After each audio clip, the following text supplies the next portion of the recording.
Hi ಎಲ್ಲ ವಿದ್ಯಾರ್ಥಿಗಳೇ. So ಎಲ್ಲ ಒಂದು ಬಿ ಎಸ್ ನರ್ಸಿಂಗ್ ವಿದ್ಯಾರ್ಥಿಗಳಿಗೆ 2026ರಲ್ಲಿ KCET ಆಸ್ಪಿರೆಂಟ್ಸ್ ಈಗ ನೀವೆಲ್ಲ ಆಯಿತಾ.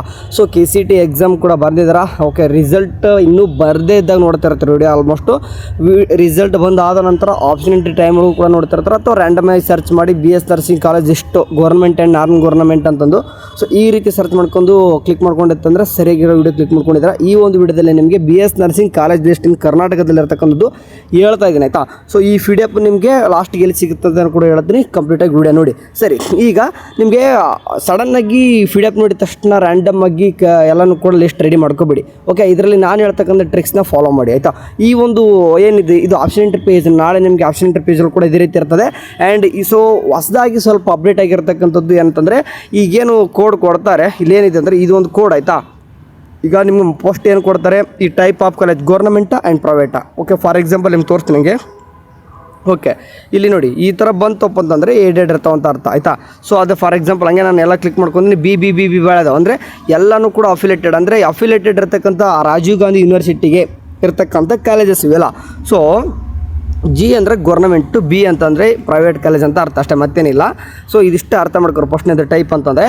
ಆ್ಯಂಡ್ ಇದ್ರಿಗೆ ಬಂದುಬಿಟ್ಟು ಕೋಡ್ ಕಾಲೇಜ್ ಅಂತ ಕೊಟ್ಟವ್ರೆ, ಅಂದರೆ G001 ಅಂತಂದ್ರೆ ಆ ಒಂದು ಕಾಲೇಜ್ನ ಕೋಡ್ ಅದು ಆಯಿತಾ. ಆ್ಯಂಡ್ ಅದೇ ರೀತಿ ನೆಕ್ಸ್ಟ್ ಕೊಡೋದು ನಿಮಗೆ ಕಾಲೇಜ್ ನೇಮ್, ಕಂಪ್ಲೀಟಾಗಿ ಕಾಲೇಜ್ ನೇಮ್ ಕೊಡ್ತಾರೆ. ಸೊ ಅದಾದ ನಂತರ ಕೋರ್ಸಸ್ ಅದರೊಳಗೆ ಕೂಡ GGGP ಅಂತ ಕೊಟ್ಟವ್ರೆ. ಇದು ಇಂಪಾರ್ಟೆಂಟು, GGGP ಯಾಕೆ ಅಂತಲೇ ಕೂಡ ಹೇಳ್ತೀನಿ ನೋಡಿ. GGGP ಅಂತ ಎಲ್ಲಕ್ಕೂ ಕೂಡ ಕೊಟ್ಟವ್ರೆ ನೋಡಿ. ಗೌರ್ಮೆಂಟ್ ಕಾಲೇಜಲ್ಲೂ ಕೂಡ ಇಟ್ಟವ್ರೆ. ಕನ್ಫ್ಯೂಷನ್ ಆಗ್ತಾರೆ ನೀವು ಈ ಥರ ತಿಳ್ಕೊಂಡಾಗ, ಸಡನ್ನಾಗಿ ಏನು ಕೂಡ ಗೊತ್ತಿಲ್ಲ ಲಿಸ್ಟ್ ರೆಡಿ ಮಾಡ್ಕೊಂಡ್ರೆ ನಿಮ್ಮ ತಪ್ಪಾಗುತ್ತೆ. ಸೊ ನಾನು ಹೇಳೋದು ಫಾಲೋ ಮಾಡ್ಕೊರಿ. ಫಸ್ಟ್ನೇಕೆ ನೋಡಿ, ಒಂದರಿಂದ ಸ್ಟಾರ್ಟ್ ಆಗುತ್ತೆ. ಒಂದರಿಂದ ಸ್ಟಾರ್ಟ್ ಆದರೆ ಅಪ್ ಟು ಎಲ್ಲಿವರೆಗೂ ಹೋಗುತ್ತೆ ನೋಡಿ. ಅಪ್ ಟು ಎಲ್ಲಿವರೆಗೂ ಇದಾವೆ ಅಂತಂದ್ರೆ ಗೌರ್ಮೆಂಟ್ ಕಾಲೇಜು. 30ವರೆಗೂ ಕೂಡ ಏನಿದಾವೆ ಅಂತಂದರೆ ಇವೆಲ್ಲನೂ ಕೂಡ ಗೌರ್ಮೆಂಟ್ ಕಾಲೇಜು. ಇವು ಹೊಸದಾಗಿ ಮೈಸೂರದ್ದು ಒಂದು ಆ್ಯಡ್ ಆಗುತ್ತೆ. ಮೊನ್ನೆ ಸಿದ್ದರಾಮಯ್ಯ ಅವರು ಕೂಡ ಹೇಳಿದ್ದಾರೆ ಪೋಸ್ಟ್ ಮೂಲಕ, ಮೈಸೂರದ್ದು ಒಂದು ಆ್ಯಡ್ ಆಗ್ಬೋದು ಈ ಸರ್ತಿ. 31 ಗೌರ್ಮೆಂಟ್ ಕಾಲೇಜು BS ನರ್ಸಿಂಗ್ ಆಗ್ತದೆ. ಓಕೆ, ಅಥವಾ 30 ಸದ್ಯಕ್ಕೆ ಆಸ್ ಪರ್ 30 ಅನ್ಕೊಂಡ್ರು ಕೂಡ 30 ಗೌರ್ಮೆಂಟ್ ಕಾಲೇಜಲ್ಲೂ ಕೂಡ ಮಿನಿಮಮ್ ಅಂದರೂ ಕೂಡ ಗೊತ್ತಿರುವಾಗೆ 100 ಸೀಟ್ ತೊಗೊತಾರೆ ಗೌರ್ಮೆಂಟ್ ಕಾಲೇಜಲ್ಲಿ. ಕೆಲವೊಂದಿಷ್ಟು ಕಾಲೇಜಲ್ಲಿ 60 ಸೀಟ್ ತೊಗೊತಾರೆ. ಓಕೆ, ಸೊ ಆಲ್ಮೋಸ್ಟ್ ಎಲ್ಲ ಎವ್ರಿ ಗೌರ್ಮೆಂಟ್ ಕಾಲೇಜಲ್ಲಿ BS ನರ್ಸಿಂಗ್ 100 ಸೀಟ್. ಆ್ಯಂಡ್ ಈ ಬಾರಿ 150 ಆದರೂ ಆಗ್ಬೋದು, ಹೇಳೋಕ್ಕಾಗಲ್ಲ. 150 ಸೀಟ್ ಆದರೂ ಆಗ್ಬೋದು. ಓಕೆ, ಈಗ ಇಲ್ಲಪ್ಪ ಅಂತಂದರೆ 60 ಸೀಟ್ ಅಂದ್ರೆ ತೊಗೊತಾರೆ. ಇಲ್ಲ ನಾವು ರ್ಯಾಂಡಮಾಗಿ 100 ಎಷ್ಟಿದ್ದಾವೆ 30 ಕಾಲೇಜು, 100 ಅಂತೂ ಬಹಳಷ್ಟು 20 ಕಾಲೇಜಲ್ಲಂತೂ ತೊಗೊತಾರೆ. ಕೆಲವೊಂದಿಷ್ಟು ಕಾಲೇಜಲ್ಲಿ 60 ತೊಗೊಂಡ್ರು ಕೂಡ ಒಂದು 2,500 ನೋಡಿ. 2,500 2.5K ಟು ಎಷ್ಟಪ್ಪ ಅಂದರೆ 3K ಏನಾಗ್ತದೆ ಗೌರ್ಮೆಂಟ್ ಕಾಲೇಜಲ್ಲಿ ಸೀಟು. ಗೌರ್ಮೆಂಟ್ ಸೀಟ್ ಇದೆ ಎಲ್ಲ ಹೇಳೋದು, ಗೌರ್ಮೆಂಟ್ ಸೀಟಿನ ಗೌರ್ಮೆಂಟ್ ಕಾಲೇಜ್ ಅಂದರೆ ಫೀಸ್ ಓನ್ಲಿ ಎಷ್ಟು 10K ಟು 20K ಮಾತ್ರ ಇರ್ತದೆ ಫೀಸ್. ಓಕೆ, ಅಂದರೆ 10,000ದಿಂದ 20,000 ಅಷ್ಟೇ ಫೀಸ್ ಇರ್ತಕ್ಕಂಥ ಕಾಲೇಜ್ ಯಾವುದು ಗೌರ್ಮೆಂಟ್ ಕಾಲೇಜ್ದು. ಅಂದರೆ 2,500ರಿಂದ 3,000 ಸೀಟ್ ಅಷ್ಟೇ. ರಿಮೈನಿಂಗ್ ಬರ್ತಕ್ಕಂಥದ್ದು ಎಲ್ಲನೂ ಕೂಡ ಏನಪ್ಪ ಅಂತಂದರೆ ಪ್ರೈವೇಟ್ ಕಾಲೇಜಲ್ಲೇ ಸೀಟ್ ಇರೋದೆ. ಓಕೆ, ಆ ಒಂದು ಪ್ರೈವೇಟ್ ಕಾಲೇಜಲ್ಲಿ ನಿಮಗೆ ಡಿವೈಡ್ ಆಗುತ್ತೆ ಯಾವ ರೀತಿಯಪ್ಪ ಅಂತಂದರೆ ನೋಡಿ, ಅರ್ಥ ಮಾಡ್ಕೋರಿ ಸಿಂಪಲ್ಲಾಗಿ. ಇವಿಲ್ಲ ಅಂತಂದರೆ ಭಾಳ ಕನ್ಫ್ಯೂಷನ್ನಲ್ಲಿ ಹೋಗ್ತೀರ. ಓಕೆ, ಯಾವ ರೀತಿ ಅಂತಂದರೆ ನಿಮಗೆ ಇಲ್ಲಿ ಪರ್ಸೆಂಟೇಜ್ ಡಿವೈಡ್ ಆಗ್ತದೆ. ಓಕೆ, ಅಂದರೆ 20% ಅಷ್ಟೇ ಏನಪ್ಪ ಅಂದರೆ ಪ್ರೈವೇಟ್ ಕಾಲೇಜಲ್ಲಿ ಗೌರ್ಮೆಂಟ್ ಸೀಟ್. ಅಂದರೆ 100 ಸೀಟ್ ಇದಾವಪ್ಪ ಪ್ರೈವೇಟ್ ಕಾಲೇಜಲ್ಲಿಗೆ ಅಂತಂದರೆ 20 ಸೀಟ್ ಮಾತ್ರ ಏನಪ್ಪ ಅಂತಂದರೆ ಗೌರ್ಮೆಂಟ್ ಸೀಟ್ ಅವು ಪ್ರೈವೇಟಲ್ಲಿ. ಉಳಿದಿರ್ತಕ್ಕಂಥ 80% ಮ್ಯಾನೇಜ್ಮೆಂಟ್ ಸೀಟು. ಈ ಮ್ಯಾನೇಜ್ಮೆಂಟ್ ಸೀಟು ಕೇತ್ರವೂ ಕೂಡ ಅಲಾಟ್ಮೆಂಟ್ ಆಗುತ್ತೆ, ಡೈರೆಕ್ಟು ಕೂಡ ಅಡ್ಮಿಷನ್ ಆಗ್ತವೆ. ಓಕೆ, ಆ್ಯಂಡ್ ಇವು 20 ಸೀಟ್ ಮಾತ್ರ ತೊಗೊತಾರೆ ಗೌರ್ಮೆಂಟ್ ಕಡೆಯಿಂದ. ಇದರಲ್ಲೂ ಕೆಲವೊಂದಿಷ್ಟು ಕಾಲೇಜ್ ಒಳಗಡೆ ಚೆನ್ನಾಗಿಲ್ಲದೆ ಕಾಲೇಜ್ ಇಲ್ಲದೆ ಹೋದರೆ ನೋಡಿ, ಸುಮಾರು ಒಂದು 600 ಕಾಲೇಜಸ್ಗಳು BS ನರ್ಸಿಂಗ್ ಸಿಗ್ತವೆ. ಅದರಲ್ಲಿ ನೀವು ಏನಾದರೂ 20 ಸ್ಟೂಡೆಂಟು, ಕೆಲವೊಂದಿಷ್ಟು ಹುಡುಗರು ಆ ಕಾಲೇಜ್ ಇಷ್ಟಿಲ್ಲ ಅಂತ ಆಪ್ಷನ್ ಇಂಟನೇ ಮಾಡಿರಲ್ಲ, 20 ಸೀಟ್ ಕೂಡ ತುಂಬ್ಕೊಂಡಿರಲ್ಲ. ಆಲ್ಮೋಸ್ಟ್ ಎಲ್ಲ ಪ್ರೈವೇಟ್ ಕಾಲೇಜಲ್ಲಿ 100 ಸೀಟ್ ಏನು ಸಿಗಲ್ಲ. ಫಾರ್ ಎಕ್ಸಾಂಪಲ್ 40 ಸೀಟ್ ತೊಗೊತಾರಂದ್ರೂ ಕೂಡ ಅದರಲ್ಲಿ 8 ಸೀಟ್ಗಳು ಗೌರ್ಮೆಂಟ್ ಸೀಟ್ ಆಗಬೇಕು. ಓಕೆ, ರಿಮೈನಿಂಗ್ ಎಲ್ಲನೂ ಕೂಡ ಅಂದರೆ 32 ಸೀಟು ಪ್ರೈವೇಟ್, ಅಂದರೆ ಮ್ಯಾನೇಜ್ಮೆಂಟ್ ಕೋಟ ಅಂತ ಹೆಂಗೆ ಕರಿತೀವಿ. ಮ್ಯಾನೇಜ್ಮೆಂಟ್ ಕೋಟನ್ನು ಕೂಡ ಕೇತ್ರವನ್ನೇ ನಡೆಸ್ತಾರೆ ಅಂತಂದರೆ ಎಷ್ಟು ಸ್ಕ್ಯಾಮ್ ನಡೀತದೆ ನೀವೇ ತಿಳ್ಕೊಬೇಕು ನೀವು ಇಲ್ಲಿ ಆಯಿತಾ. ಸೊ ಅದಕ್ಕೆ ಹೇಳೋದು, ಯಾರಾದರೂ ನಿಮ್ಗೆ ಏನಾದರೂ BS ನರ್ಸಿಂಗ್ ಮಾಡೋರು ಇತ್ತಂದರೆ, ನಾನು ಎಸ್ಪೆಷಲಿ BS ನರ್ಸಿಂಗ್ ಮಾಡೋರು ಇತ್ತಂತಂದರೆ ಈ ನಂಬರ್ ಬರಿತೀವಿ ನೋಡಿ, ಸ್ಕ್ರೀನ್ ಮೇಲೆ ಕಾಣಿಸ್ತಾ ಇದೆ. ಓಕೆ, ನೀವು ಫೋರ್ಸ್ ಏನು ಮಾಡಲ್ಲ, ನಿಮ್ಗೆ ಇಷ್ಟ ಬಿಟ್ಟು ನಿಮಗೆಲ್ಲನೂ ಕೂಡ ಗೊತ್ತಿತ್ತಂದರೆ ನಾನೇನು ಕೂಡ ತಲೆ ಕೆಡಿಸ್ಕೊಳ್ಳಲ್ಲ. ನಿಮಗೆ ಪೇಡ್ ಗೈಡ್ ಅವಶ್ಯಕತೆ ಇತ್ತಂದರೆ, ಯಾಕಂದರೆ ನಾನು BS ನರ್ಸಿಂಗ್ ಗ್ರ್ಯಾಜುಯೇಟ್ ಆಗಿದ್ದೀನಿ ಈಗ ಸದ್ಯಕ್ಕೆ, ಈಗ 5th ಮಂತ್ ಆಯ್ತು ನನ್ನ ಕೋರ್ಸ್ ಕಂಪ್ಲೀಷನ್ ಆಗಿ. ಸೊ ಹಂಗಾಗಿ ಹೇಳ್ತಾ ಇರೋದು, ನೀವು BS ನರ್ಸಿಂಗ್ಗೆ ಮಾಡೋರು ಇತ್ತಪ್ಪ ಅಂತಂದರೆ ಯಾರಾದರೂ ಈ ಒಂದು ನಂಬರ್ಗೆ ನೀವು ಏನಾದರೂ ನನಗೆ ಪೇಡ್ ಗೈಡ್ ಬೇಕು BS ನರ್ಸಿಂಗ್ದು, ನಾನು ಯಾಕಂದರೆ ಕೌನ್ಸ್ಲಿಂಗು ನಿಮ್ಮದು ಗೌರ್ಮೆಂಟ್ ನಿಮ್ಮದು ರ್ಯಾಂಕ್ ಮೇಲೆ ನಾನೇ ಡಿಸೈಡ್ ಮಾಡಿ ಹೇಳ್ತೀನಿ ಆಯಿತಾ. ನಿಮ್ಮ ರ್ಯಾಂಕ್ ಆ್ಯಂಡ್ ಕ್ಯಾಟಗರಿ ನನಗೆ ಏನಾದರೂ ಹೇಳಿಬಿಟ್ರೆ, ನಿಮಗೆ BS ನರ್ಸಿಂಗ್ ಮಾಡುವಂಥ ಇಂಟ್ರೆಸ್ಟ್ ಇತ್ತಂದರೆ ನನಗೆ ಮೆಸೇಜ್ ಹಾಕಿ, ನಾನು ನಿಮಗೆ ಸಿಗುತ್ತಾ ಯಾವ ಥರ ಕಾಲೇಜ್ ಸಿಗುತ್ತೆ ಅಂತ ಕೂಡ ನಿಮಗೆ ಹೇಳ್ತೀನಿ. ಯಾಕಂದರೆ ನನಗೆ ಎಕ್ಸ್ಪೀರಿಯನ್ಸ್ ಇದೆ ಯಾವ ರೀತಿ ಆಗುತ್ತೆ ಅಂತಂದ್ರೆ. ಓಕೆ, ಅಂದರೆ ಫಾರ್ ಎಕ್ಸಾಂಪಲ್ ಈಗ ಗೌರ್ಮೆಂಟ್ 3 ಥರನ ಹೇಳಿದೆ. ಗೌರ್ಮೆಂಟ್ ಕಾಲೇಜಲ್ಲಿ ಗೌರ್ಮೆಂಟ್ ಸೀಟ್ ಮಾತ್ರ ಇರ್ತವೆ. 100 ಸೀಟ್ ಇರ್ತವೆ ಅಂದರೆ 100 ಸೀಟ್ ಕೂಡ ಗೌರ್ಮೆಂಟ್ ಸೀಟ್ ಅವು. ಹೇಳಿ ಫೀಸ್ ಎಷ್ಟಾಗುತ್ತೆ 10,000 20,000 ಮಾತ್ರ. ಓಕೆ, ಅದೇ ರೀತಿಯಾಗಿ ಪ್ರೈವೇಟ್ ಕಾಲೇಜೊಳಗೆ 2 ಥರ ಫೀಸ್ ಹೇಳಿದೆ ನಾನು. ಒಂದು ಅಂದರೆ ಗೋರ್ನಮೆಂಟ್ ಸೀಟ್ ಅವು, ಅಂದರೆ ಈಗ 40 ಸೀಟ್ ಅದು ಅಂತಂದರೆ 8 ಸೀಟು ಗೋರ್ಮೆಂಟ್ ಸೀಟು, ಇದಕ್ಕೆ ಒಂದು ಥರ ಫೀಸ್ ಬೇರೆ ಇರ್ತದೆ. ರಿಮೈನಿಂಗು ಪ್ರೈವೇಟ್ ಕಾಲೇಜ್ ಅಂದರೆ ಪ್ರೈವೇಟ್ ಸೀಟ್ ಅದು ಮ್ಯಾನೇಜ್ಮೆಂಟ್ ಸೀಟ್ ಅಂತಲೇ ಕನ್ಸಿಡರ್. ಕೇದ್ರು ಹೋದ್ರು ಅಷ್ಟೇ, ನೀವು ಡೈರೆಕ್ಟ್ ಅಡ್ಮಿಷನ್ ಆದರೂ ಅಷ್ಟೇ, ಎಲ್ಲ ಒಂದೇ ಫೀಸು. ಅದಕ್ಕೆ ಒಂಥರ ಅಂದರೆ 32 ಸೀಟ್ ಇದ್ದರೆ ಅದಕ್ಕೆ ಒಂಥರ ಫೀಸ್ ಬೇರೆ. ಇದನ್ನು ಅವಾಯ್ಡ್ ಮಾಡಿರಿ. ಆಲ್ಮೋಸ್ಟ್ ಅವಾಯ್ಡ್ ಹೆಂಗೆ ಮಾಡೋಕಂದ್ರೆ ನಿಮ್ಗೆ ಗೊತ್ತಿಲ್ಲದೆ ಏನು ಮಾಡಿರ್ತಾರೆ. ನಾನು ಹೇಳ್ತೀನಿ, ಪ್ರೈವೇಟ್ ಕಾಲೇಜಲ್ಲಿ ಆಲ್ಮೋಸ್ಟ್ ಭಾಳ ಜಾಸ್ತಿ ಸ್ಟೂಡೆಂಟ್ ಇರ್ತಾರೆ. ಯಾಕಂದರೆ ಎಲ್ಲರೂ ಕೂಡ ಗೋರ್ಮೆಂಟ್ ಕಾಲೇಜ್ ಸಿಗೋದಾಗಲ್ಲ, ಪ್ರೈವೇಟ್ ಕಾಲೇಜೇ ಸಿಗೋದು. ಸೊ ಪ್ರೈವೇಟ್ ಕಾಲೇಜಲ್ಲಿ ಪ್ರೈವೇಟ್ ಸೀಟ್ ಅಂತ ಇದೆ, ಗೊತ್ತಿಲ್ಲದೆ ಏನಪ್ಪ ಅಂದರೆ ಜಿ ಪಿ ಅಂತ ಬಂದಿದೆ ನೋಡಿ, ಗೊತ್ತಿಲ್ಲದೆ ಆಪ್ಷನ್ ಎಂಟ್ರಿ ಮಾಡಿಬಿಟ್ಟಿರ್ತಾರೆ ನೀವು. ಅದೇನಾಗುತ್ತೆ, ಪ್ರೈವೇಟ್ ಕಾಲೇಜ್ ಹೋಗಿ ಪ್ರೈವೇಟ್ ಸೀಟ್ ಆಗಿಬಿಟ್ಟಿರ್ತದೆ.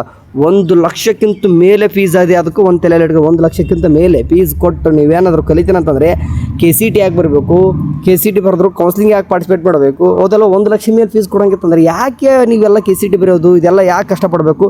ಡೈರೆಕ್ಟ್ ಅಡ್ಮಿಷನ್ ಮಾಡ್ಕೊಂಡ್ರಿ ಇನ್ನೂ ಕೆಲವೊಂದು ಸ್ಟೂಡೆಂಟ್ ಇರ್ತಾರೆ, ಹಿಂಗೂ ಕೂಡ ಇರ್ತಾರೆ. ಓಕೆ, ಗೊತ್ತಿಲ್ಲದೆ ಲಾಸ್ಟಿಗೆ ಬರ್ತಾರೆ ನಮಗೆ. ಅಂದರೆ ನಮ್ಮ ಹತ್ರ ಈಗ ಸರಿಯಾಗಿ ಗೈಡೆನ್ಸ್ ಸಿಕ್ಕಿರಲ್ಲ, ಸರಿಯಾಗಿ ಏನು ಕೂಡ ಗೊತ್ತಿರಲ್ಲ, ರ್ಯಾಂಡಮಾಗಿ option entry ಮಾಡಿಬಿಟ್ಟಿರ್ತಾರೆ.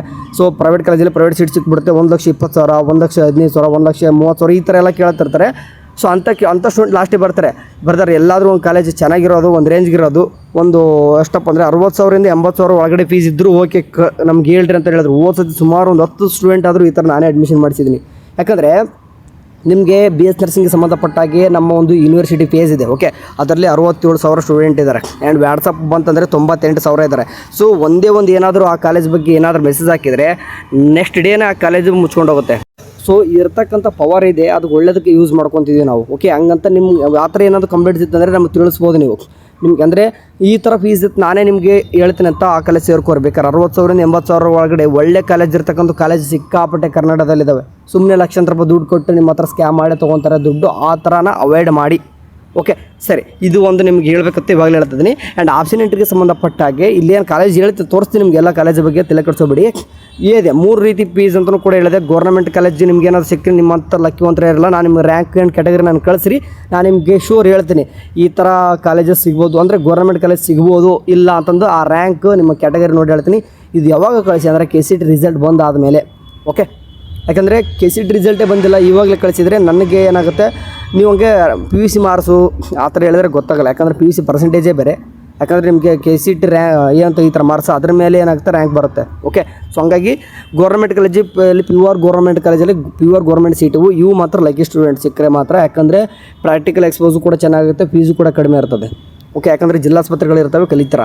Next private college ಹೋಗಿ ಬೇಡ ಅನ್ನಲ್ಲ, ಅದಕ್ಕೆ ಒಳ್ಳೆ ಒಂದು ಹಾಸ್ಪಿಟಲ್ ಅಡ್ಡಚ್ಚಿ ಇರಲೇಬೇಕು ಅಂತ ಪ್ರೈವೇಟ್ ಕಾಲೇಜ್ಗೆ ಹೋಗ್ರಿ. ಆ್ಯಂಡ್ ಅದರಲ್ಲಿ ಗೌರ್ಮೆಂಟ್ ಸೀಟ್ ತೊಗೋರಿ. ನಾನು ಹೇಳೋದು ಗೌರ್ಮೆಂಟ್ ಸೀಟ್ ತೊಗೋರಿ. ಪ್ರೈವೇಟ್ ಕಾಲೇಜ್ ಹೋಗ್ತಿರಲ್ಲ, ಗೌರ್ಮೆಂಟ್ ಸೀಟ್ ತೊಗೋರಿ, ಫೀಸ್ ಕಡಿಮೆ ಇರುತ್ತೆ. ಓಕೆ, ಹಂಗೆ ಹೇಳೋದು. ಮತ್ತು ಮ್ಯಾಕ್ಸಿಮಮ್ ಅಂದರೂ ಕೂಡ 60,000 ಇರ್ತದೆ. ನೀವೇನಾಗುತ್ತೆ ಪ್ರೈವೇಟ್ ಕಾಲೇಜಲ್ಲಿ ಗೌರ್ಮೆಂಟ್ ಸೀಟ್ ಅಪ್ಲೈ ಮಾಡೋದು ಗೊತ್ತಿರಲ್ಲ, ಸುಮ್ಮನೆ ಹಾಕಿಬಿಡ್ತಾರೆ, ಪ್ರೈವೇಟ್ ಸೀಟ್ ಆಗಿಬಿಟ್ಟಿರ್ತದೆ. ಓದ್ಸತ್ತೆ ನಾನು ನೋಡಿದ್ದೀನಿ 1,20,000 ಕಟ್ಟಿದ್ದಾರೆ, ಇದ್ರೆ ಡಬಲ್ ಆಗುತ್ತೆ ರೀ ಅದು. ಓಕೆ, ಅಷ್ಟೆಲ್ಲ ಯಾಕೆ ಹೋಗಬೇಕು, ಡೈರೆಕ್ಟ್ ಅಡ್ಮಿಷನ್ ಮಾಡಿಸಿದ್ರೆ ಕಡಿಮೆ ಸಿಗುತ್ತಲ್ವ ನಿಮಗೆ. ಸೊ ಈ ಥರ ಹೇಳ್ತಕ್ಕಂಥ ವಿಷಯಗಳನ್ನು ತಿಳ್ಕೊವರಿ ಅಂತ ಹೇಳೋದು. ಓಕೆ, ಗೌರ್ಮೆಂಟ್ ಕಾಲೇಜ್ ಯಾವೆಲ್ಲ ಇದ್ದಾವೆ ನಾನು ಇಲ್ಲಿ ಮೆನ್ಷನ್ ಮಾಡ್ತೀನಿ. G ಅಂದರೆ ಗೌರ್ನಮೆಂಟ್, A ಅಂತಂದರೆ ಪ್ರೈವೇಟ್ ಏಡೆಡ್, B ಅಂದರೆ ಪ್ರೈವೇಟ್ ಅನ್ಎಡೆಡ್, M ಅಂದರೆ ಮೈನಾರಿಟಿ, L ಅಂದರೆ ಡೀಮ್ಡ್ ಯೂನಿವರ್ಸಿಟಿ, NC ಅಂದರೆ ಪ್ರೈವೇಟ್ ಯೂನಿವರ್ಸಿಟಿ ಅದು. ಓಕೆ, ನಾನು ಈ ಫಸ್ಟ್ನೇಗೆ 1 to 3 ಒಂದನೇ ಕಾಲೇಜ್ ನೋಡಿ ಯಾವುದಿದೆ ನಾನು ಜಸ್ಟ್ ಸಿಂಪಲ್ ಮೆನ್ಷನ್ ಮಾಡ್ತಾ ಹೋಗ್ತೀನಿ. ಒಂದು ವಿಕ್ಟೋರಿಯಾ ಇದೆ, KIMS ಹುಬ್ಳಿ ಕಾಣ್ತದೆ ಸೆಕೆಂಡನ್ನು. ಥರ್ಡ್ ಬಂದುಬಿಟ್ರೆ ನಿಮ್ಗೆ ಏನಾಗ್ತದೆ ಬೆಳಗಾಂ ಇನ್ಸ್ಟಿಟ್ಯೂಟ್ ಆಫ್ ಬೆಳಗಾಂ ಸಿಗ್ತದೆ, ಬೆಳಗಾಂ ಇನ್ಸ್ಟಿಟ್ಯೂಟ್ ಸಿಗ್ತದೆ. 4ನೇದು ಕಿಡ್ವಾಯಿ ಆಂಕೋಲಜಿ ಸಿಗ್ತದೆ. ಆ್ಯಂಡ್ ಮೈಸೂರು ಮೆಡಿಕಲ್ ಕಾಲೇಜು ಇದೆ. ಓಕೆ, ಮೈಸೂರು ಮೆಡಿಕಲ್ ಕಾಲೇಜ್ ಇದೆ ಅಂತಂದಾಗ ಸೊ ಹಂಗಾರೆ 30 ಕಾಲೇಜ್ ಈಗ ಆಯಿತಾ. ನೆಕ್ಸ್ಟು 6ನೇದು SDS TRC ಇದು ಕೂಡ ರಾಜೀವ್ ಗಾಂಧಿ ಯೂನಿವರ್ಸಿಟಿ ಹತ್ರನೇ ಸಿಗ್ತದೆ. ESIC ಇದು ನಿಮ್ಮದೇ ಬೆಂಗಳೂರಲ್ಲಿ ಕೂಡ ಬೆಂಗಳೂರಲ್ಲಿ ಒಂದಿದೆ, ಆ್ಯಂಡ್ ಬೆಂಗಳೂರಲ್ಲಿ ಒಂದಿದೆ, ಒಂದು ಗುಲ್ಬರ್ಗದಲ್ಲಿ ಒಂದು ಸಿಗುತ್ತೆ. ಅಂದರೆ 7th and 8th ಎರಡು ಕೂಡ ESIC ಸೆಂಟ್ರಲ್ ಗೌರ್ಮೆಂಟ್ ಗೊತ್ತಿದೆ. ನೆಕ್ಸ್ಟ್ 9th ಬಂದುಬಿಟ್ರೆ ಜಿಮ್ಸು ಗೊತ್ತಿರವಾಗಿ ಗದಗ. ಆ್ಯಂಡ್ 10ನೇದು ಬಂದುಬಿಟ್ರೆ ನಿಮಗೆ ಅದು ಕೂಡ ವಿಮ್ಸು ವಿಜಯಪುರ. ಆ್ಯಂಡ್ 11ನೇದು ಬಂದುಬಿಟ್ರೆ ನಿಮ್ಗೆ ಅದು Tumakuru district nursing college. Next 12ನೇದು ರಿಮ್ಸ್ ಗೊತ್ತಿರವಾಗಿ ರಾಯಚೂರು. ಸಿಮ್ಸ್ ನಿಮ್ಗೆ ಬಂದುಬಿಟ್ರೆ ಚಾಮರಾಜನಗರ. 14ನೇದು ಕೊಡಗು ಕೊಯಿಮ್ಸ್ ಅಂತ ಕರಿತೀವಿ. 15ನೇದು KIMS. Actually I am from learning this institute. Okay, ಕಾಣಿಸೋ Koppa institute of nursing science ಒಳ್ಳೆ ಕಾಲೇಜ್. ಇದು ಕೂಡ ಸ್ವಲ್ಪ ಟಾರ್ಚರ್ ಇರ್ತದೆ, ಎಲ್ಲರೂ ಕೂಡ ಇದ್ದಿದ್ದೆ ಅದು. ನೆಕ್ಸ್ಟ್ ಚಿಕ್ಕಬಳ್ಳಾಪುರ ಇನ್ಸ್ಟಿಟ್ಯೂಟ್ ಗೊತ್ತಿರವಾಗಿ 16. 17 Chikkamagaluru institute. 18 government college of nursing district hospital Chitradurga. Okay, next 19 government college of nursing Haveri ಆದ ತಕ್ಷಣ ಕಾರ್ಕಳನೂ ಕೂಡ ಅಲ್ಲೇ ಸಿಗ್ತದೆ. ಆ್ಯಂಡ್ ಇಂದಿರಾ ಗಾಂಧಿನೂ ಕೂಡ ಇಲ್ಲಿ ಯೂನಿವರ್ಸಿಟಿ ಪಕ್ಕದಲ್ಲೇ ಸಿಗ್ತದೆ. Okay, Indira Gandhi stop child health. Okay, next ಅದಾದ ತಕ್ಷಣ ಶಿವಮೊಗ್ಗ ಗೊತ್ತಿರುವಾಗ ಇದು ಕೂಡ ಚೆನ್ನಾಗಿರೋ college, reputed. Next Shri Atal Bihari Vajpayee, ಇದು ಕೂಡ ಒಳ್ಳೆ ಕಾಲೇಜು, ಸೇರ್ಕೋರಿ. ಬೀದರ್ ಇನ್ಸ್ಟಿಟ್ಯೂಟ್ ಎಲ್ಲನೂ ಕೂಡ ಈಗ ಹೇಳ್ತಕ್ಕಂಥದ್ದು ಎಲ್ಲನೂ ಕೂಡ ಚೆನ್ನಾಗಿರೋವೆ ಆಯಿತಾ. ನೆಕ್ಸ್ಟ್ 25 ಮಂಡ್ಯ ಕಾಣಿಸ್ತದೆ, ಮಂಡ್ಯದ್ದು. ನೆಕ್ಸ್ಟ್ ಸಂಜಯ್ ಗಾಂಧಿ, ಅದು ಕೂಡ ಯೂನಿವರ್ಸಿಟಿ ಪಕ್ಕದಲ್ಲೇ. ಹಾಸನ, ಇದನ್ನು ಕೂಡ ಚೆನ್ನಾಗಿದೆ.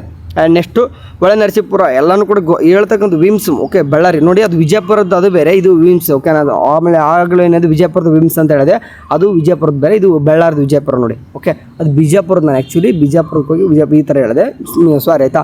29 ಆಯಿತು. 30ನೇದು ಗುಲ್ಬರ್ಗದ್ದು. ಓಕೆ, ಗುಲ್ಬರ್ಗದಲ್ಲಿ ESIC ಕೂಡ ಸಿಗ್ತದೆ, ಆ್ಯಂಡ್ ಇದು ಕೂಡ ಸಿಗ್ತದೆ. ಓಕೆ, 30 ಆಯಿತು. 31ನೇದು ನಿಮಗೆ MS ರಾಮಯ್ಯ, ರೆಪ್ಯೂಟೆಡ್, ಗೊತ್ತಿರುವಾಗೆ. Next Little Flower and Oxford college, AECS Pavan college, Florence college of nursing Bengaluru, ಫಾರನ್ ಕಾಲೇಜ್. ಆ್ಯಂಡ್ ಎಲ್ಲನೂ ಕೂಡ ಅಂದರೆ ಫಾದರ್ ಮುಲ್ಲರ್ಸ್ ಗೊತ್ತಿರುವಾಗೆ ನಿಮಗೆ ಮಂಗಳೂರು. ಟೋಟಲಿ ಈಗ ಎಲ್ಲನೂ ಕೂಡ ಈ ಥರ ಅಂದರೆ ನಿಮಗೆ ಟಾಪ್ ವೈಸ್ ಲಿಸ್ಟ್ ಬೇಕಂತಂದರೆ ಆಪ್ಷನ್ ಎಂಟ್ರಿ ಮಾಡುವಾಗ ನಾನು ಹೆಂಗಿದ್ರು ಹೇಳ್ತೀನಿ ಒಬ್ಬರಿಗೆ. ಟಾಪ್ ಯಾವ ರೀತಿ BS ನರ್ಸಿಂಗ್ಗೆ ಒಂದು ಸಪ್ರೇಟಾಗಿ ನಾನು ಆಪ್ಷನ್ ಎಂಟ್ರಿ ಮಾಡೋದು ಹೇಳ್ಕೊಡ್ತೀನಿ, ವರಿ ಮಾಡ್ಕೋಬೇಡಿ. ಈ ಥರ 30 ಏನಿದಾವೆ ಸ್ಟಾರ್ಟಿಂಗ್ ಹೇಳಿದೆ ಅಷ್ಟೇ ಗೌರ್ಮೆಂಟ್ ಕಾಲೇಜು. ಆಮೇಲೆ 31 ನಂತರ ಬರ್ತಕ್ಕಂಥ ಪ್ರೈವೇಟ್ ಕಾಲೇಜ್ ಆಯಿತಾ. ಎಲ್ಲನೂ ಕೂಡ ಪ್ರೈವೇಟ್ ಕಾಲೇಜ್ ಆಮೇಲೆ ನೆಕ್ಸ್ಟ್ ಬರೋದು. ನಿಮಗೆ ಒಂದು ಲಾಸ್ಟಿಗೆ ಒಂದಿಷ್ಟು ತೋರಿಸ್ತೀನಿ. ಓಕೆ, ವೇಟ್ ಅಷ್ಟೇ. ಓಕೆ, ಲಾಸ್ಟ್ನೇದು ಒಂದು C ಕಾಣಿಸ್ತಿದೆ ನೋಡಿ. ಓಕೆ, ಯಾವುದಿಲ್ಲ, ಆಲ್ಮೋಸ್ಟ್ ಎಲ್ಲರೂ ಕೂಡ ಬಿನೇ ಇದ್ದಾವೆ. ಆಲ್ಮೋಸ್ಟ್ ನಮ್ಮಲ್ಲಿ ಆ್ಯಕ್ಚುಲಿ ಏನಂತಂದರೆ ಡೀಮ್ಡ್ ಯೂನಿವರ್ಸಿಟಿ ಆ ಥರ ಬಂದರೆ ನಿಮ್ಗೆ ಗೊತ್ತಿರುವಾಗೆ ಒಂದು ದಯಾನಂದ ಸಾಗರ. ಓಕೆ, ಅದು ಸಿಗ್ತದೆ. ಆ್ಯಂಡ್ ಇಲ್ಲೂ ಕೂಡ ಇದ್ದಾವೆ, ಇಲ್ಲ ಅಂತ ಹೇಳಕ್ಕೆ ಬರೋಲ್ಲ. ಆಲ್ಮೋಸ್ಟ್ ಏನಂತಂದರೆ ರಾಜೀವ್ ಗಾಂಧಿ ಯೂನಿವರ್ಸಿಟಿ ನಮ್ಮದು. ಫಾರ್ ಎಕ್ಸಾಂಪಲ್ ಇಂಜಿನಿಯರಿಂಗ್ ಹೆಂಗಿದೆ ಅಂತಂದರೆ, ಸ್ಪೆಷಲಿ ಇಂಜಿನಿಯರಿಂಗ್ ಸ್ಟೂಡೆಂಟ್ ಹೆಂಗಿದ್ದಾರೆ ಅಂತಂದರೆ ನೋಡಿ, ಸಿಕ್ಕಾಪಟ್ಟೆ ಅವ್ರದ್ದು ಏನಾಗ್ತದೆ ಅಂದರೆ ಏಡೆಡ್ ಕೂಡ ಸಿಗ್ತವೆ, ಅನ್ಎಡೆಡ್ ಕೂಡ ಸಿಗ್ತವೆ. ನಮ್ಮಲ್ಲಿ ಆಲ್ಮೋಸ್ಟು RGHS ಹೆಂಗಿದೆ ಅಂತಂದರೆ ಮೆಡಿಕಲ್ಗೆ ಫೀಲ್ಡ್ ಸಂಬಂಧಪಟ್ಟಾಗಿ ಇದು ಒಂದೇ ಯೂನಿವರ್ಸಿಟಿ. ನಮ್ಮ BS ನರ್ಸಿಂಗ್ ಒಂದೇ ಅಲ್ಲ, AHS, BPT, BPO ಆ್ಯಂಡ್ ಅದೇ ರೀತಿ MBBS, ಆಯುಷು ಎಲ್ಲನೂ ಕೂಡ ಟೋಟಲಾಗಿ ಮೆಡಿಕಲ್ಗೆ ಸಂಬಂಧಪಟ್ಟಾಗಿ ಎಲ್ಲನೂ ಕೂಡ ಏನಾಗ್ತದೆ ಅಂತಾರೆ ಅದೇ ಒಂದು ನಿಭಾಯಿಸೋದು. ಓಕೆ, ಅದು ಕೆಲಸ ಈಸಿ ಮಾಡಿಕೊಟ್ಬಿಡುತ್ತೆ ಯೂನಿವರ್ಸಿಟಿ. ಹಂಗಾಗಿ ಅದಕ್ಕೆ ಅಫಿಲಿಯೇಟೆಡ್ ಭಾಳ ಇದ್ದಾವೆ ಆಯಿತಾ. ಸೊ ಇದಿಷ್ಟು ನೋಡ್ರಪ್ಪ, ಅಂದರೆ ಇಷ್ಟು ಈ ಕಾಲೇಜ್ ಏನಪ್ಪ ಅಂದರೆ ನಿಮಗೆ ಏನಪ್ಪ ಅಂದರೆ ನೋಡಿ, Gನೂ ಬಂದಿದ್ದು ಇಲ್ಲಿ ಕಾಣಿಸ್ತದೆ, G ಅಂತಂದು ಕೂಡ ಕಾಣಿಸ್ತದೆ. ಸಂಜಯ್ ಗಾಂಧಿ ಆಕ್ಸಿಡೆಂಟಲ್ ಅಂದರೆ ಇದು ಏಡೆಡ್, ಇವೆಲ್ಲನೂ ಕೂಡ. ಓಕೆ, ಟೋಟಲಾಗಿ 30 ಕೂಡ ಗೌರ್ನಮೆಂಟೇ, 31 ನಂತರ ಬರ್ತಕ್ಕಂಥದ್ದು ಪ್ರೈವೇಟ್. ಸೊ ಟೋಟಲಾಗಿ ಈ ಒಂದು ನಿಮಗೆ G ಅಂತ ಕಾಣೋದು ಗೌರ್ನಮೆಂಟು, B ಅಂತ ಕಾಣೋದು ಪ್ರೈವೇಟ್, ಅನ್ಎಡೆಡ್. ಇಷ್ಟೇ ನಮ್ಮ ಹತ್ರ ಸಿಗೋದು ಆಲ್ಮೋಸ್ಟ್ ಇದರಲ್ಲಿ ಆಯಿತು. ಸರಿ, ಆ್ಯಂಡ್ D ಅಂತ ಬಂದರೆ DMD ಯೂನಿವರ್ಸಿಟಿ ನಿಮಗೆ ಒಂದೊಂದು ಇದ್ದಾವೆ. ಓಕೆ, ಇಲ್ಲ ಅಂತಲ್ಲ, ಇದ್ದಾವೆ. ಸೊ ಈ ಒಂದು PDF ನಾನು ಕಾಮೆಂಟ್ ಅಥವಾ ಡಿಸ್ಕ್ರಿಪ್ಷನ್ ಬಾಕ್ಸಲ್ಲಿ ಕೊಟ್ಟಿರ್ತೀನಿ, ಅಲ್ಲಿಂದ ಫ್ರೀಯಾಗಿ ಡೌನ್ಲೋಡ್ ಮಾಡ್ಕೊರಿ. ಈ ಒಂದು PDF ವರಿ ಮಾಡ್ಕೊಳ್ಳೋ ಅವಶ್ಯಕತೆ ಇಲ್ಲ, ಫ್ರೀಯಾಗಿ ಡೌನ್ಲೋಡ್ ಮಾಡಿಕೊಡ್ತೀನಿ. ಆ್ಯಂಡ್ ಮೇನ್ ಥಿಂಗ್ ಏನಪ್ಪ ಅಂತಂದರೆ ನಿಮಗೆ ನಾನು ಹೇಳಿದೆ ಕೌನ್ಸ್ಲಿಂಗ್ ಆಗುತ್ತೆ. ಏನಾದರೂ ಪೇಡ್ ಗೈಡ್ ಬೇಕಿತ್ತಂದರೆ BS ನರ್ಸಿಂಗ್ ನಾನು, ಯಾಕಂದರೆ ನಿಮಗೆ ಸ್ವಲ್ಪ ಡಿಫ್ರೆಂಟ್ ಇದೆ ಆಯಿತಾ. ಬೇರೆ ಒಂದು ಇಂಜಿನಿಯರಿಂಗ್ ಆಯ್ತಂದರೆ ರ್ಯಾಂಡಮಾಗಿ ಸಿಕ್ಕಾಪಟ್ಟೆ ಎಲ್ಲರೂ ಕೂಡ ಹೇಳ್ತಾರೆ, ಸೇಮ್ ಥಿಂಗ್ ಇರ್ತದೆ, ವರ್ಷನೂ ಕೂಡ ಅದೇ ರೀತಿ ಇರ್ತದೆ, ಏನು ಕೂಡ ಪ್ರೊಸೆಸ್ ಬೇರೆ ಚೇಂಜಸ್ ಆಗೋಲ್ಲ. ಈ ಒಂದು ನಂಬರ್ಗೆ ನಾನು ಏನು ಹೇಳ್ತೀನಿ ಅಂದರೆ, ಕಳಿಸುವಾಗ ಸಿಂಪಲಾಗಿ ಒಂದೇ ಮೆಸೇಜಾಗಿ ಕಳಿಸ್ಬಿಡ್ರಿ, ಸ್ವಲ್ಪ ರೆಸ್ಪೆಕ್ಟೆಡ್ ಇರಲಿ. ಸೊ ನೇಮ್ ಹಾಕ್ತೀರಾ, ನೇಮ್ ಹಾಕಿದ ತಕ್ಷಣ ನಿಮ್ಮ KCET ರ್ಯಾಂಕ್ ಹಾಕ್ತೀರಾ, ಆ್ಯಂಡ್ ಅದೇ ರೀತಿಯಾಗಿ ಕ್ಯಾಟಗರಿ ಹಾಕಬೇಕಾಗ್ತದೆ. ಇಷ್ಟು ನನಗೆ ಹಾಕಿದರೆ, ಆ್ಯಂಡ್ ನನಗೆ BS ನರ್ಸಿಂಗ್ ಇಂಟ್ರೆಸ್ಟ್, ನಿಮ್ಗೆ ಇಂಟ್ರೆಸ್ಟ್ ಇದೆಯೇ ಇಲ್ಲ ಅದನ್ನೇ ಹೇಳಿದರೆ, ಆ್ಯಂಡ್ ಇದ್ರ ಜೊತೆಗೆ ಬೇರೆ ಕೋರ್ಸಸ್ಸು ಕೂಡ ಇಂಟ್ರೆಸ್ಟ್ ಇತ್ತಂದರೆ ನಮ್ಗೆ ಹಾಕಿರಿ. KCET ಕೋರ್ಸಸ್ಗೆ ಸಂಬಂಧಪಟ್ಟಾಗ ಏನೇ ಆಗಲಿ ನಾನು ಪೇಡ್ ಗೈಡ್ ಮಾಡ್ತೀನಿ. Okay, thank you, bye.